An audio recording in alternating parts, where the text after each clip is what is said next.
जय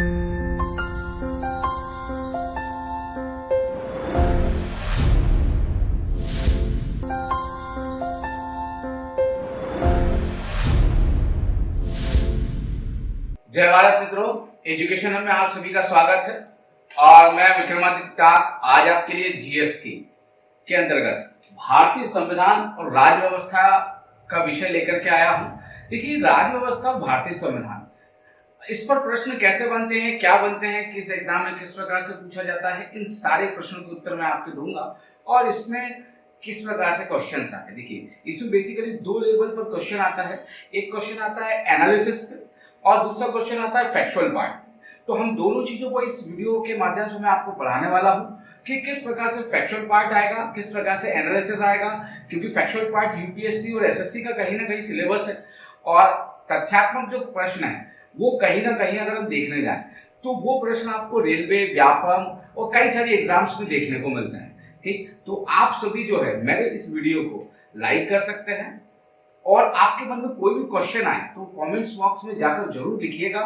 इसके साथ साथ जिन लोगों ने चैनल सब्सक्राइब नहीं किया है वो लोग चैनल जरूर सब्सक्राइब करें, ताकि आप आने वाले समय में जो और इसके अतिरिक्त वीडियो हैं उन सारे वीडियो का आप लाभ ले सकें।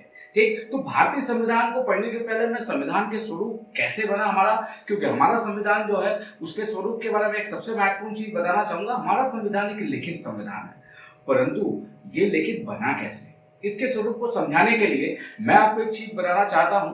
वो ये है कि हमारा भारतीय संविधान जो है कहीं ना कहीं हम ब्रिटेन के एक उपनिवेश के रूप में रहे। जब हम उपनिवेश के रूप में रहे तो उपनिवेश को चलाने के लिए ब्रिटेन ने एक तरीका अपनाया, वो लिखित स्वरूप था। ठीक, क्यों लिखित स्वरूप था, जबकि ब्रिटेन का संविधान जो है वो लिखित स्वरूप में नहीं है। मैं आपको सबको बता दूं, वहां का संविधान जो है वो लिखित न होकर परंपराओं पर आधारित है, परंतु भारतीय संविधान जो है लिखित है। क्यों? क्योंकि जब हम आजाद हुए तब हमारे पास कोई परंपराएं नहीं थी, तो हमने लिखित स्वरूप को अपनाया। परंतु हमारे संविधान की मूल जो है वो शुरुआत कहां से होती है, उसके पहले क्या क्या प्रक्रियाएं हुई जिससे हमारे जो आज हमारा मूल संविधान है उसका जन्म हुआ, तो वो मूल प्रक्रिया मैं आपको बताना चाहूंगा। देखिए, सबसे पहले अगर मैं बात कहूं आपसे तो पहली जरूरी चीज, हमारे संविधान की रूपरेखा बनने की तैयारी कहां से शुरू होती है। भारत में दो महत्वपूर्ण युद्ध हुए। पहला युद्ध था प्लासी का युद्ध। जो प्लासी का युद्ध है वो 1757 में हुआ। ठीक, और ये प्लासी का युद्ध जो है ये बंगाल को लेकर के हुआ था। दूसरे नंबर पर दूसरा महत्वपूर्ण युद्ध है बक्सर का युद्ध, जो 1764 में हुआ। इसका मैं जो आपको इसको एक्सप्लेन में हम हिस्ट्री में करेंगे, परंतु इस युद्ध के बाद अंग्रेजी सत्ता भारत में स्थापित हुई, परंतु मूल रूप से परिवर्तन था। यहाँ अंग्रेजी सत्ता कंपनी के द्वारा यहाँ स्थापित हुई। देखिए, भारत में अंग्रेजों का जो प्रवेश है वो कंपनी के माध्यम से हुआ था। 1600 ईस्वी में कंपनी की स्थापना हुई और इस कंपनी ने भारत में व्यापारिक गतिविधियां शुरुआत में प्रारंभ की, परंतु बाद के समय में व्यापारिक गतिविधियों के साथ साथ इन्होंने राजनीतिक गतिविधियों में भी पार्टिसिपेट करना शुरू किया। इन्होंने जो है, देखिए, जब भारत पर इन्होंने कब्जा करना शुरू करा 1774 में, अगर हम बात करें तो पहली बार जो है पूरे शासन के अंतर्गत इन्होंने अपने शासन स्थापित किया था। परंतु यहाँ एक परिवर्तन बता दूं कि इसी समय अमेरिका जो है, अमेरिका में स्वतंत्रता संग्राम की शुरुआत हो गई थी और अमेरिका नाम का उपनिवेश 1784 में जाकर के अंग्रेजों के हाथ से निकल चुका था। तो कहीं ना कहीं अंग्रेजों के लिए एक चैलेंज था कि भारत पर वो कब्जा बनाए रखें। ठीक, इसीलिए कंपनी के शासन पर नियंत्रण लाने के लिए एक प्रयास शुरू किया गया। तो यहां मैंने भारत के शासन की जो संवैधानिक प्रक्रिया है, भारत का जो संवैधानिक विकास है, इस विकास को दो भागों में बांटा है। और वो दो भाग कौन कौन से हैं? देखिए, ईस्ट इंडिया कंपनी के अंतर्गत शासन, यहां आप देख रहे हैं किस प्रकार से। देखिए, ईस्ट इंडिया कंपनी के अंतर्गत ये शासन जो है ये 1853 के चार्टर तक चला। फिर इसके बाद हमारे भारत में शासन आया ब्रिटिश क्राउन का शासन। ठीक, तो भारत के शासन की व्यवस्था को अगर हम देखने जाएं तो मूलतः हमको दो प्रक्रिया समझ में आएगी। दो प्रक्रिया यह है कि भारत में अंग्रेजों ने दो परतों के अंतर्गत धीरे धीरे अपने शासन को मजबूती प्रदान की। पहली प्रक्रिया में जो है ईस्ट इंडिया कंपनी व्यापारिक गतिविधियां करती थी। व्यापारिक गतिविधियों के बाद राजनीतिक गतिविधियों में जब इन्वॉल्व हुई तो फिर बंगाल पर जो है कब्जा किया गया। ठीक, और कब्जा करने के बाद वहां पर जो है कुछ समय के लिए टेम्परेरी शासक बिताया गया। परंतु अंग्रेजों को जब समझ में आया कि हमारा बंगाल पर पूर्णतः कब्जा हो चुका है, तो फिर अंग्रेजों ने ईस्ट इंडिया कंपनी पर नियंत्रण करने के लिए कुछ चार्टर लेकर के आई, और यही चार्टर सबसे पहला महत्वपूर्ण चार्टर था रेगुलेटिंग एक्ट 1773 का। ठीक, ये रेगुलेटिंग एक्ट जो है, ये रेगुलेटिंग एक्ट के माध्यम से अंग्रेजों ने भारत पर कब्जा करने की प्रक्रिया को पूर्ण किया। साथ में एक पहली प्रक्रिया बंगाल पर कब्जा पूर्ण हुआ। इसके बाद की जो आगे के चार्टर है, उन सारे चार्टरों के माध्यम से, उन एक्टों के माध्यम से इस प्रक्रिया का विस्तृत स्वरूप किया गया, और जिससे कि भारत पर एक मजबूत शासन स्थापित किया जा सके। ठीक, अब हम इस प्रक्रिया को देखते हैं। पिट का इंडिया एक्ट जो है 1774 में आया। ये जो पिट का इंडिया एक्ट है, ये क्यों महत्वपूर्ण है? क्योंकि इस समय अमेरिका जो है वो स्वतंत्र हो चुका था।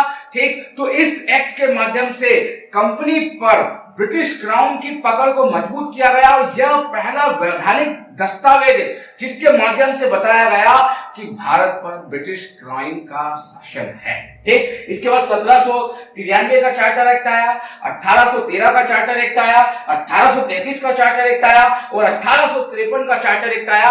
इन चार्टरों के माध्यम से भारत में शासन व्यवस्था को अंग्रेजों ने अपने स्वरूप में सुचारू रूप से चलाने के लिए जो है नियमों की श्रृंखलाएं जो है उनको बहुत विस्तार किया। देखिए क्यों? क्योंकि अंग्रेजों का एक उद्देश्य था, वो उद्देश्य था कि भारत में लगातार शासन चलता रहे, अमेरिका की तरह भारत स्वतंत्र न हो। तो इस परिप्रेक्ष्य में अंग्रेजों ने इन सारी चार्टर्स को लेकर के आए, और जो जो उनको जरूरी चीजें को भारतीयों के लिए सुधार करने की प्रक्रिया थी, अपने शासन के लिए सुधार करने की प्रक्रिया थी, उन सारी प्रक्रियाओं को उन्होंने ईस्ट इंडिया कंपनी के माध्यम से किया।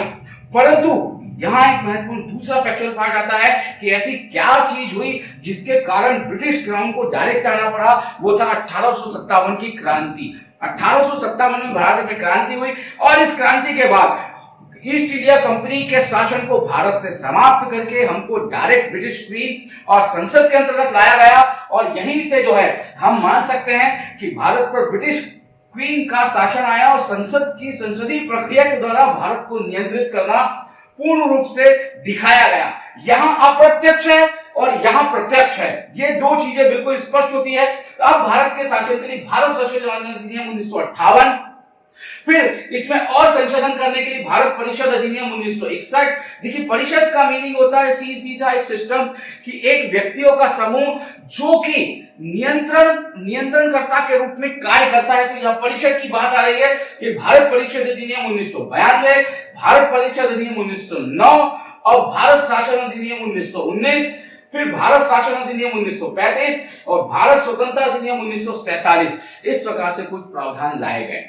ठीक, इन प्रावधानों के माध्यम से भारत को जो है शासन किया गया, परंतु लास्ट जो प्रावधान है भारत शासन अधिनियम 1947, इसके माध्यम से भारत को आजाद करने की प्रक्रिया अपनाई गई। अब मैं आपको बताना चाहूंगा कि किस प्रकार से अगर हम देखें तो सेकंड नंबर पे हमारे पास रेगुलेटिंग एक्ट आता है कि रेगुलेटिंग एक्ट क्या था। सबसे पहला जो रेगुलेटिंग एक्ट है ये क्यों लाया गया? देखिए, मैंने आपको बताया था कि कंपनी पर ब्रिटिश क्राउन अपना नियंत्रण स्थापित करना चाहती थी, क्योंकि कंपनी व्यापारिक गतिविधियों के लिए बनी थी और भारत में ईस्ट इंडिया कंपनी के पास शासन आ चुका था। तो कंपनी व्यापारिक गतिविधियों पे ध्यान दे और शासन में ब्रिटिश क्वीन का इंटरफेरेंस हो, ब्रिटिश संसद का इंटरफेरेंस हो, इसलिए यह एक्ट लाया गया। और ईस्ट इंडिया कंपनी के कर्मचारियों की गलत प्रवृत्तियों की कंपनी को बहुत सारी क्षतियां होती थी। इसके लिए एक तत्कालीन प्रधानमंत्री जो उस समय थे लॉर्ड नार्थ, उन्होंने एक विशेष कमेटी बनाई और इस कमेटी ने प्रतिवेदन दिया कि भारत में शासन करने के लिए एक पुस्तिका बनाई जाए और इसके द्वारा कंपनी पर नियंत्रण स्थापित किया जाए। तो मूलतः 1773 का रेगुलेटिंग एक्ट आया। इस रेगुलेटिंग एक्ट में बंगाल के पूरे शासन को व्यवस्थित किया गया। अब मैं यहां दूसरी चीज बता दूं, इसके माध्यम से ईस्ट इंडिया कंपनी पर ब्रिटिश संसदीय नियंत्रण स्थापित करने का पहला प्रयास किया गया कि ईस्ट इंडिया कंपनी ब्रिटिश संसद के अंतर्गत है। पहली जरूरी चीज। दूसरी जरूरी चीज, इस अधिनियम के अंतर्गत कलकत्ता में एक उच्च न्यायालय की स्थापना की गई, जिसमें सर जो है एलियाज इम्पे मुख्य न्यायाधीश बनाया गया। साथ में 3 न्यायाधीश बनाए गए, चैम्बर्स, लिमास्टर और हाइट नामक 3 व्यक्तियों को जो है उनकी मदद के लिए बनाया गया। मतलब भारत में जो है न्यायालय, देखिए शासन के 2 स्वरूप होते हैं मुख्यतः, ठीक, परंतु यहां हमारे भारत में 2 स्वरूप आए। पहले हो गए कार्यपालिका, दूसरी हो गई न्यायपालिका। देखिए, यहाँ नियमों के माध्यम से कार्यपालिका काम करेगी और न्याय देने के लिए न्यायपालिका की स्थापना की गई, क्योंकि भारत में जो है पहले राजा महाराजाओं के शासन हुआ करते थे, उनके द्वारा कुछ विधि अधिकारी नियुक्ति किए जाते थे, साथ में जो है तो पर यहाँ विधि अधिकारी न होकर के एक न्यायालयीन व्यवस्था स्थापित की गई, क्योंकि यह व्यवस्था हमारी कहीं ना कहीं ब्रिटेन से अडॉप्टेड है। ब्रिटेन में इसी प्रकार से न्यायालय बनाए जाते हैं, जुडिशरी बनाई जाती है, तो जुडिशरी इसी रूप में काम करती है। तो भारत में भी एक जुडिशरी बनाई गई जो कि भारत में न्याय व्यवस्था को सुचारू रूप से संचालित करेगी। इसके साथ साथ इस अधिनियम के अंतर्गत बंगाल का जो गवर्नर था उसको संपूर्ण बंगाल का गवर्नर जनरल बनाया गया। और देखिए, सबसे पहले जो व्यक्ति थे गवर्नर जनरल के अंतर्गत वो लॉर्ड वारेन हेस्टिंग थे। लॉर्ड वारेन हेस्टिंग को बंगाल का गवर्नर जनरल बनाया गया। देखिए, गवर्नर और जनरल में एक अंतर होता है। जो जनरल होता है उसके पास मिलिट्री के पावर्स होते हैं, उसके पास सैनिक पावर्स होते हैं, ठीक, परंतु गवर्नर जनरल के पास शासन और सैनिक दोनों पावर थे। मतलब वो सैन्य नीति से लेकर सारी नीतियों पर वो डिसीजन ले सकता था। भारत में संबंधित सैन्य हो चाहे राजस्व हो, सारे विषयों पर वो अपने निर्णय ले सकता था। साथ में इसी के लिए एक महत्वपूर्ण चीज की गई, इसकी सहायता के लिए 4 सदस्यीय काउंसिल बनाई गई। मतलब गवर्नर जनरल की मदद करने के लिए 4 सदस्य नियुक्त किए गए जो उसकी सहायता करेंगे शासन में। फिर इसके साथ साथ कंपनी के कर्मचारियों के निजी व्यापार और भारतीयों से उपहार व रिश्वत लेने पे क्या लगा दी गई? रोक लगाई गई। क्यों लगाई गई? क्योंकि कई बार कंपनी के कर्मचारी अपने व्यापारिक लाभ और रिश्वत लेकर के कई बार शासन की गतिविधियों को अवरोध उत्पन्न करते थे। इसलिए पूर्ण प्रतिबंध लगाकर कंपनी को कहा गया कि आपको शासन में किसी भी प्रकार से कोई ढिलाई नहीं बरतना है। अब उनका उद्देश्य था भारत पर विस्तार करना, और इस विस्तार करने की नीति के अंतर्गत ही जो है अब उन्होंने बंगाल के अलावा संपूर्ण भारत को टारगेट बना के रखा था। और इसी प्रक्रिया के अंतर्गत उन्होंने जो है संपूर्ण भारत पर किस प्रकार से क्या क्या किया ये मैं इतिहास में आपको बताऊंगा, परंतु प्रशासनिक रूप से उन्होंने क्या क्या सुधार किए, इन सारे सुधारों को हम यहां देखने वाले हैं। देखिए, इसके बाद अगला जो महत्वपूर्ण एक्ट आता है वो आता है 1784 का पिट का इंडिया एक्ट। परंतु पिट के इंडिया एक्ट के पहले मैं एक छोटी सी चीज आपको बताना चाहूंगा। वो छोटी सी चीज ये है कि पिट के इंडिया एक्ट के पहले 1773 में भारत में कलेक्टर व्यवस्था आई। इस कलेक्टर व्यवस्था के अंतर्गत भारत में जिले बनाए गए और जिलों में कलेक्टर की व्यवस्था की गई और उसको राजस्व अधिकारी के रूप में कार्य करने का जो है कहा गया कि वो टैक्स संग्रहण के लिए काम करे। मतलब कंपनी व्यापारिक गतिविधियों के अलावा भारत में टैक्स के द्वारा वसूली कर करके भी इनकम को जो है वो बढ़ाना चाहती थी। उसमें काम किया गया 1773 के रेगुलेटिंग एक्ट में। परंतु यहाँ पिट का इंडिया एक्ट महत्वपूर्ण है। पिट का इंडिया एक्ट में सीधे कहा गया कि कंपनी जो है वो ब्रिटिश क्वीन के अंतर्गत आएगी। देखिए, यह पहला वैधानिक दस्तावेज है जो कहता है कि कंपनी ब्रिटिश क्वीन का पार्ट है। यह कंपनी अधिनियम द्वारा अधिग्रहित भारतीय राज्यों पर ब्रिटिश राज के स्वामित्व का पहला वैधानिक दस्तावेज है। इसके अंतर्गत ब्रिटिश क्वीन ने 6 सदस्यीय टीम बनाई। 6 सदस्यीय टीम जो है इंग्लैंड में थी, वहां बैठ करके ये भारत के शासन को नियंत्रित करेगी। इसमें चांसलर ऑफ एक्सचेंजर, ठीक, एक था राज्य सचिव और 4 लोग थे। प्रीवी काउंसिल के 4 सदस्य बनाए गए। इन लोगों का काम था भारत पर नियंत्रण करना, ठीक, और भारत के लिए पॉलिसी बनाना। मतलब ब्रिटेन में बैठकर ये 6 लोग रिस्पॉन्सिबल थे भारत के शासन के अंदर। हालांकि अभी इन सभी लोगों को नियुक्त करने का अधिकार जो ब्रिटिश क्वीन को दिया गया था, परंतु इन लोगों की सैलरी जो है वो ब्रिटिश क्वीन के द्वारा दी जाती थी। फिर अगला जो एक्ट आएगा पिट का इंडिया एक्ट जो है, इसमें एक महत्वपूर्ण चीज थी कि जो है यह कंपनी का वैधानिक दस्तावेज था जो लीगल इस चीज को बताता है। इसके अलावा गवर्नर जनरल की परिषद के सदस्यों की संख्या 4 थी। इस सदस्य संख्या को कम करके 3 कर दिया गया और उसको पावर्स दिए गए कि वो शक्ति, सैन्य शक्ति, युद्ध, संधि, राजस्व, देशी रियासतों से संबंधित सारे विषयों पर निर्णय ले सकती थी। ठीक, इसके अलावा ये जो एक्ट है, ये एक्ट एक और महत्वपूर्ण चीज है। इस एक्ट के बाद एक छोटा सा एक्ट और आता है और उस एक्ट के आने का एक महत्वपूर्ण कारण है लॉर्ड कॉर्नवालिस। क्या हुआ? लॉर्ड कॉर्नवालिस जो है ये अमेरिका में थे और अमेरिका का स्वतंत्रता संग्राम जब लड़ा गया तो वहां इन्होंने अंग्रेजों की तरफ से लड़ाई लड़ी थी। बाद में जब ये वहां से छूट गए, वहां से जब वापस आए तो इनके लिए भारत में जो है कुछ चीजों को, क्योंकि इनके पास एक बहुत अच्छा अनुभव था तो इनके अनुभव का भारत को लाभ लेना था। बेसिकली ईस्ट इंडिया कंपनी को, तो इसलिए इनको कुछ छूटें प्रदान की गई। जैसे पहली महत्वपूर्ण छूट कि पहले कोई भी निर्णय लेना हो तो 4 सदस्य और गवर्नर जनरल जो था उनकी टीम मिलकर के लेती थी, परंतु बाद में गवर्नर जनरल की परिषद में 3 सदस्य कर दिए गए। अब परंतु इसमें गवर्नर जनरल को पावर दिया गया कि वो अपनी टीम के विरुद्ध जाकर के, जो उसकी टीम के निर्णय है उसके विरुद्ध अपोजिट में जाकर के भी डिसीजंस ले सकता है। यह कॉर्नवालिस के आते से एक महत्वपूर्ण परिवर्तन हुआ। इस अधिनियम के द्वारा गवर्नर जनरल को विशेष परिस्थितियों में अपने परिषद के निर्णय को निरस्त करने का और अपने निर्णय को लागू करने का अधिकार दिया गया। साथ ही गवर्नर जनरल को प्रधान सेनापति की शक्तियां भी प्रदान की गई, मतलब वो पूरे युद्धों से संबंधित डिसीजंस भी ले सकता था। ठीक, ये दोनों अधिकार सर्वप्रथम लॉर्ड कॉर्नवालिस को प्राप्त हुए थे। फिर इसके अलावा अगला आता है चार्टर एक्ट 1793 का। ये 1793 का चार्टर एक्ट जो है ये केवल एक प्रक्रिया है जो कि नियमों को आगे की तरफ बढ़ाना है। 20 साल तक जो है यही व्यवस्था बनी रहेगी। सबसे महत्वपूर्ण चीज यही है। इस अधिनियम के माध्यम से कंपनी के व्यापारिक अधिकार को 20 वर्षों के लिए बढ़ा दिया गया। नियंत्रक मंडल के सदस्यों को जो है, जो 6 सदस्य प्रीवी काउंसिल के लिए बनाए गए थे, उनकी सैलरी भारतीय राजस्व से प्रदान की जाएगी। ये महत्वपूर्ण चीज इसमें इन्वॉल्व की गई। ठीक, इसके साथ साथ अब अगले नंबर पर, इसके अलावा ब्रिटिश भारतीय क्षेत्रों में लिखित विधियों द्वारा प्रशासन की नींव रखी गई तथा सभी कानूनों व विनियमों की व्याख्या का अधिकार न्यायालय को प्रदान किया गया। यहाँ हमारे भारतीय संविधान की मूल विशेषता उभर कर आती है। हमारा संविधान लिखित संविधान है, मतलब अगर हमारे संविधान में जो लिखा गया है वही महत्वपूर्ण है। देखिए यहाँ भी यही चीज कही गई कि भारत पर अगर शासन करना है तो जो नियमावली है उसको लिखा जाएगा, फिर उस नियमावली के अनुसार शासन चलाया जाएगा। दूसरे नंबर पे इस नियमावली की व्याख्या करने का अधिकार कोर्ट को दिया गया, जो कि हमारे यहाँ है। हमारे संविधान की व्याख्या करने का अधिकार सुप्रीम कोर्ट को है। इसी तरीके से ये एक ऐसा महत्वपूर्ण कहना चाहिए अधिनियम है जो 2 चीजों पे कंसंट्रेट है। पहला, लिखित स्वरूप में ही जो चीजें लिखी जाएगी उसी के आधार पर भारत में शासन लागू किया जाएगा, और इस लिखित नियमों की व्याख्या करने का अधिकार कोर्ट को दिया गया। यही हमारे संविधान की मूल चीज है जो भी हमारे देखते हैं, यह इस अधिनियम के अंतर्गत भी हमको देखने को मिलती है। फिर इसके अलावा 1813 का चार्टर एक्ट आता है।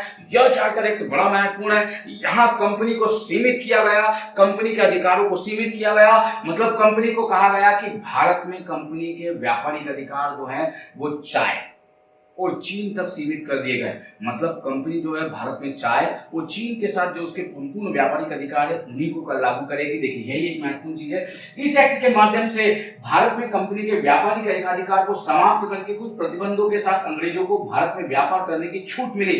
देखिए क्या हुआ कि अंग्रेजों को ब्रिटेन में चुनाव हुए और चुनाव में लेबर पार्टी जो है, लिबरल पार्टी जीत गई। और लिबरल पार्टी जब जीती तो लिबरल पार्टी ने ये प्रॉमिसेस किए थे कि अंग्रेजों को, अन्य अंग्रेज जो ब्रिटिश लोग हैं उनको भी भारत में व्यापार करने की छूट दी जाएगी। इसलिए यहाँ कंपनी के एकाधिकार को खत्म करके ब्रिटिश लोगों को जो है भारत में व्यापार करने के लिए जो है परमिशन दी गई, और कंपनी के अधिकार को केवल चाय और चीन तक सीमित रखा गया है। किंतु कंपनी का चाय और चीन के साथ व्यापारिक पर एकाधिकार रहा, मतलब चाय पर कंपनी का एकाधिकार रहेगा, साथ में चीन के व्यापार पर भी। ठीक, फिर अगले नंबर पर अगर हम जाएं तो इस चार्टर ने कलकत्ता, बंबई और मद्रास की सरकारों द्वारा एक बनाई गई विधियों का ब्रिटिश संसद द्वारा अनुमोदन किया जाना अनिवार्य बना दिया।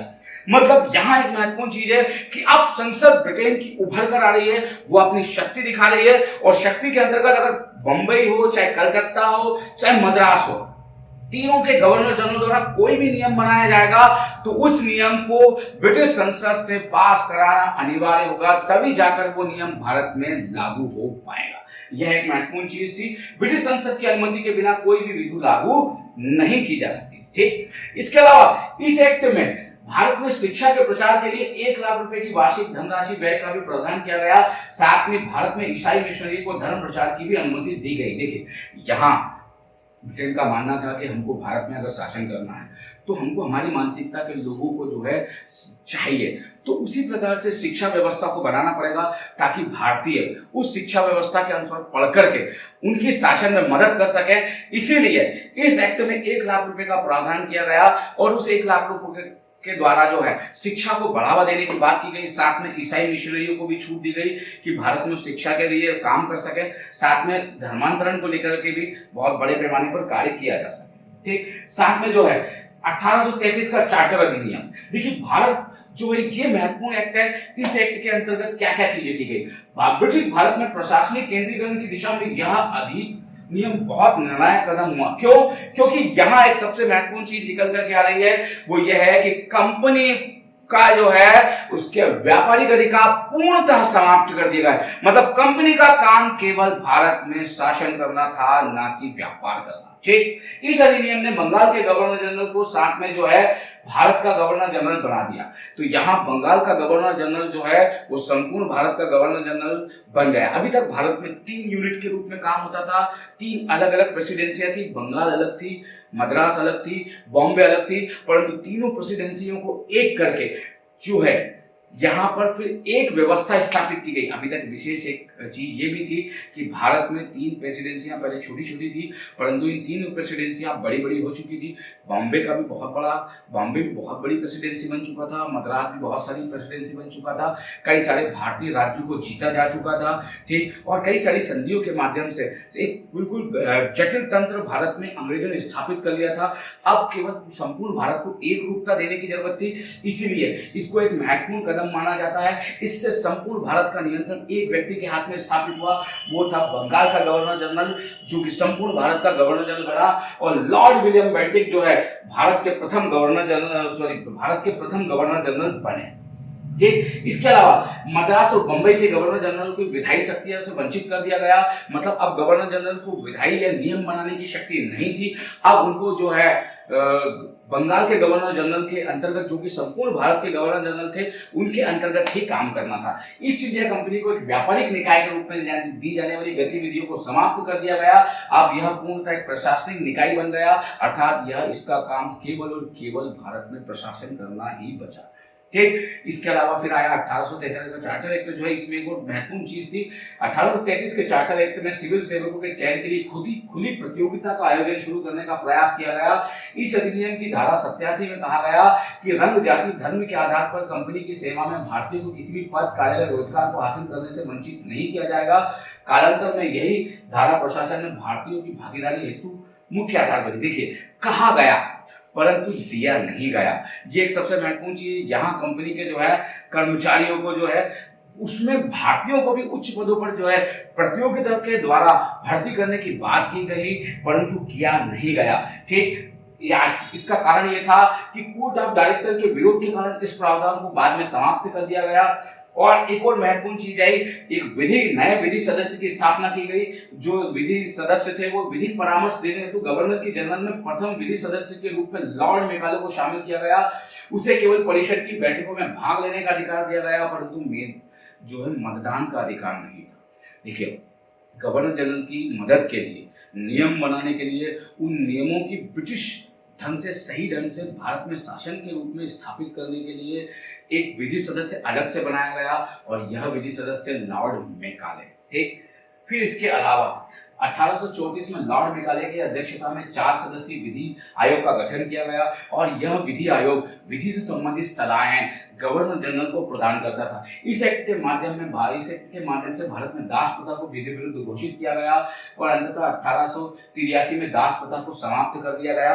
मतलब भारत में जो दास प्रथा थी उसको समाप्त किया गया। बेसिकली भारत में दास प्रथा का वैसा स्वरूप नहीं था जैसा अमेरिका या कई अन्य देशों में था। हमारे यहाँ दास प्रथा बिल्कुल नहीं के बराबर थी, परंतु फिर भी जितनी भी थी उसको पूर्ण रूप से समाप्त करने का प्रयास किया गया और खत्म कर दिया गया। अब आते हैं 1853 का चार्टर अधिनियम। इस अधिनियम के द्वारा गवर्नर जनरल की परिषद के विधायी कार्यों को प्रशासनिक कार्यों से पृथक करने की व्यवस्था की गई। देखिए, अब यहाँ एक सबसे महत्वपूर्ण चीज निकल करके आती है जो मैं आपको बताना चाहता हूं, वो ये है कि हमारे शासन के 2 स्वरूप अलग अलग हो गए। एक पहला स्वरूप था कार्यपालिका और दूसरा स्वरूप था विधायिका। देखिए, हमारे शासन की अगर हम बात करें, भारत में 3 प्रकार से सिस्टम के 3 भाग है, कार्यपालिका, न्यायपालिका, विधायिका।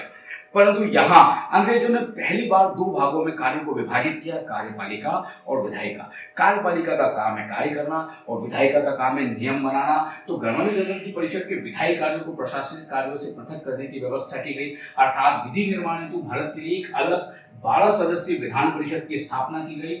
साथ में कंपनी के महत्वपूर्ण पदों पर नियुक्ति के लिए सीधी भर्ती के स्थान पर प्रतियोगी परीक्षाओं को आधार बनाया गया। मतलब इसी के साथ जो है भारत में प्रतियोगी परीक्षाओं की शुरुआत होती है, परंतु ये प्रतियोगी परीक्षाएं इंग्लैंड में आयोजित की जाती थी। ठीक, अभी हमने 1853 का चार्टर एक्ट देखा और इस एक्ट के माध्यम से मैं जो आपको बताना चाह रहा था कि यहीं तक ईस्ट इंडिया कंपनी का शासन रहता है। ठीक, इसके बाद के जो प्रावधान है वो सारे के सारे प्रावधान ब्रिटिश क्वीन और ब्रिटिश क्राउन के अंतर्गत आते हैं और मैं उसको आपको अगले वीडियो में बताने वाला हूँ। और आपको ये मेरा आज का वीडियो कैसा लगा कमेंट्स बॉक्स में जाकर जरूर बताइएगा।